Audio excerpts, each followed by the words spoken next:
actually went above and beyond. He was listening to reports from his office, and he took initiative and he came forth and actually responded to the initial call.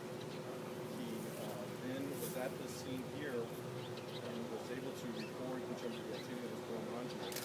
And so he not only acted appropriately, he actually showed initiative and responded.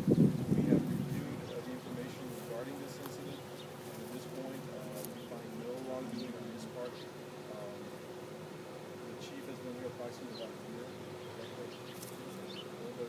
going on a year, and he has done a really excellent job, first-rate job with the department in terms of deploying resources and be responsible for limited tax dollars. Chief, to be commended for the work you've done here on a daily basis and continue to be for the residents of Weslaco. We're very fortunate to have you here, and I want to say that you have my support, and I believe you have the support also of the city commission. And I want to thank you for the good job you've been doing with this. Chief, would you care to add anything to this? I would just like to tell the public it's still a federal investigation of bank robbery. At this time, I have no comment in reference to that. Once again, they completed their preliminary investigation of the chief. We're just going to And if I could add, and if there is anything else that comes forward that we think is credible or information regarding this crime in terms of the actual crime, it should be reported to the FBI directly. If there are any allegations regarding the police chief or any other officer in the city, we will treat those as they need to be treated appropriately. We have a policy where we will investigate any credible allegations of wrongdoing, and we're going to take them to the doctor.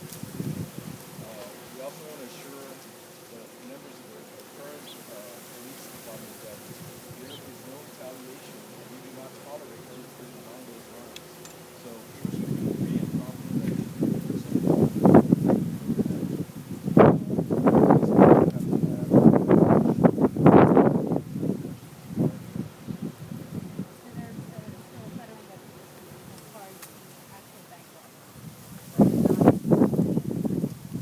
That's correct.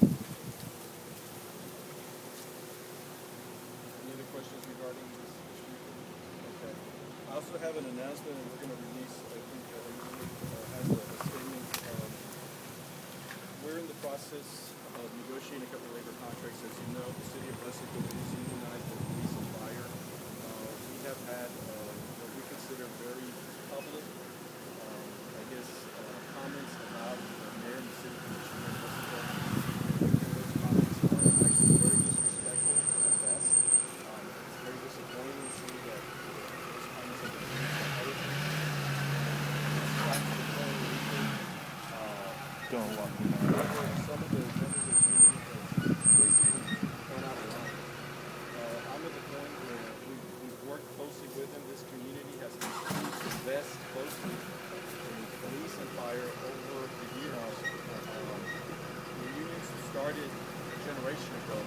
They were among the worst paid employees in the city. Some of them were, I think, on public assistance, and they were underequipped. That was a year ago, a generation ago. Times have changed. That's no longer the case. Weslaco fire and police are among the best paid, best equipped professionals in the city and throughout the valley. The problem we're having, I think, is that the laws and tax legislation give you the grounds for how to fight with management.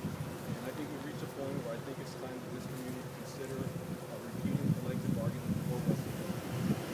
Try to come together as a community without labor unions involved. Right now, if you look nationally, there's been a big movement against big business. Occupy Wall Street.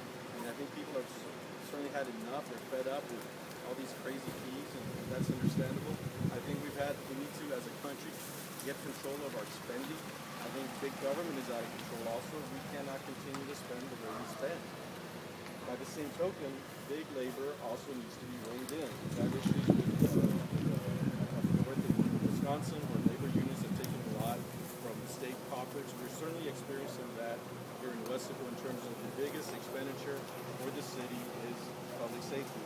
Every public dollar, property tax dollar, every sales tax dollar goes to this function. This community stands committed, it's proven itself, its investment in public safety. We're going to continue to do that. problem is, I think the time has come for unions to really be united. And that's my position, that's my recommendation to the city. That's all I have to say. I'd be happy to answer any questions.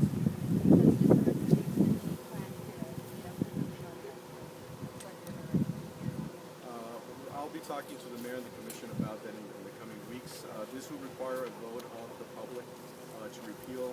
Again, the way this was established is the law requires citizens to come together and approve of collective bargaining for labor unions. We did that a generation ago.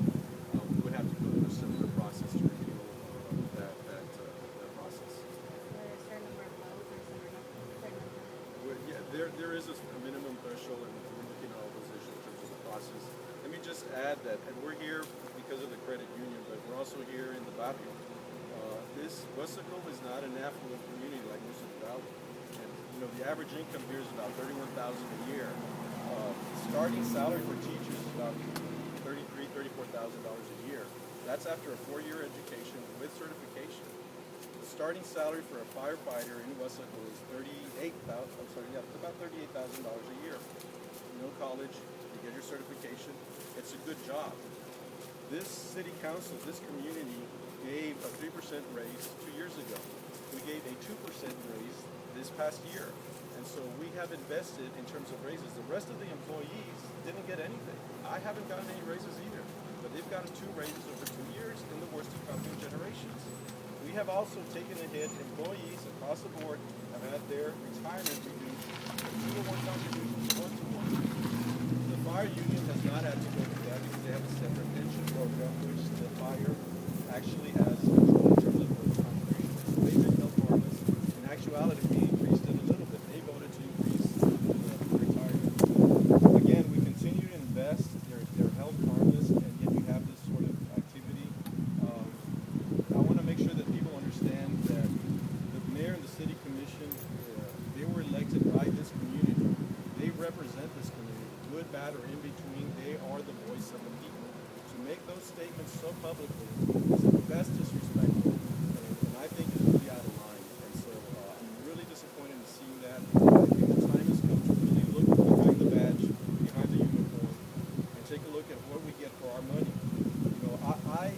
They have the badges, they have the uniforms. They're instant heroes, and you know what? We do thank them for the work they do on a daily basis. But I've got a tie on typically. I'm a bureaucrat, so I'm already on the negative. But I'm trying to make sure that this community is getting the best for every dollar. When we're looking at our crime rates, make sure that our crime rate is better than other communities. That's a very good question to ask. Are we getting our money's worth? Our ISO ratings for fire, are those any better than other communities? They're slightly above average, but they're not all that good. So these are the sort of things, this is the sort of dialogue we need to begin to talk about and really look at what it is that we're getting for our money. Is collective bargaining something we need to have in 2011? And so we're gonna be having those conversations. And I'm hoping that the public gets involved and really again take time to look behind